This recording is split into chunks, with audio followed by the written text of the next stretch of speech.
My name is Specialist Jarvis. I'm in 613th MCT. I normally go through here and we check all the convoys off, make sure that they have their trip tickets, that they're ready to go. Specialist Nowoski. All right, and it's only you two guys and you have 2 and 4s? Any other weapons in the vehicle? All right, thank you. We have their location. We talked to their OIC, NCOIC. We mainly verify names of weapons of the vehicle so nobody lose accountability of anything. It's only 2 and 4s in the vehicle? Yeah. When I first came in, when I first decided to come into the Army, I looked at it and I was like, transportation doesn't seem that bad. Shipping people out, shipping weapons, they used to do home goods. They're trying to get us back into it. So weapons, personnel, cargo, food, anything like that that can go on the C-130 or that can go by rail, air, sea, you know, we push it out. All right, got you. Thank you. All right.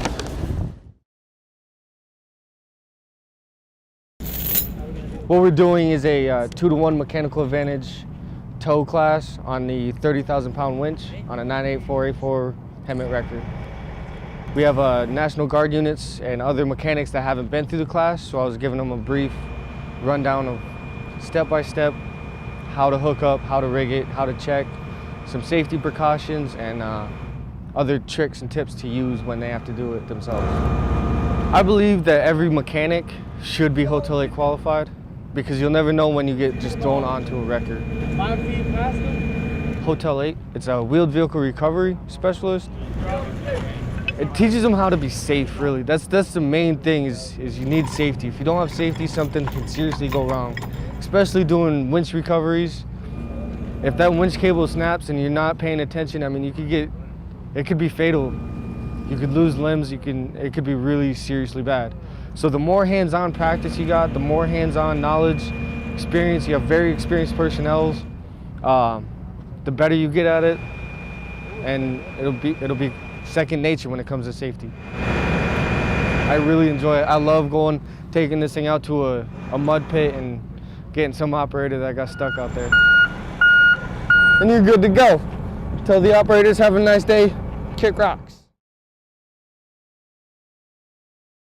My name's Private Emily Hale, and I'm a water treatment specialist. Basically, this is our raw water source. Right now we're using a creek.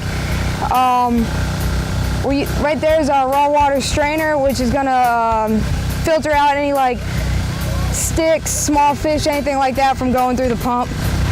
From there we have our diesel pump.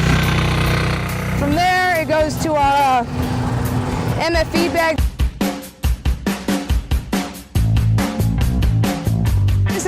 It's empty right now because we're running a lot of backwashes to clean it. But inside the MF feed bag there's a fabric strainer, which is going to stop any like dirt from going through your MF pump. And from there it runs through to the back, but the water comes through and it fills the microfilters. It's running up and down right now, and that filters out any suspended solids or turbidity, so basically anything in the water you can see. So like dirt or organic materials, things like that. From there, the water is going to go around. There's a tank up here. It's called our RO feed tank. Once that fills up, the water gets pushed through a high pressure pump, which pushes the water through our RO elements, or reverse osmosis. And basically what's going on there is the water is getting pushed at such a high pressure. It's going through they're described as semi-permeable membranes, which it breaks the water apart, taking out any dissolved solids like salt or calcium. And then it comes around through your product line. And right over in there's a hypochlorite injector, and that's where the disinfectant gets added. So any bacteria that could have made it through the ROs, which generally doesn't, is going to get disinfected there. And it'll stop the growth of any bacteria once it gets in our product bags or the hippos. After that, it's ready to be distributed. This product line would get connected, and then we'd go straight to the bags. And then from the bags, we have our distribution pumps, which would take it either to our distribution point, which is those nozzles there, where you can just fill up like canteens or like gallon jugs, or you can take that off and then hook them up to the hippos. And then the water can be moved and distributed as needed.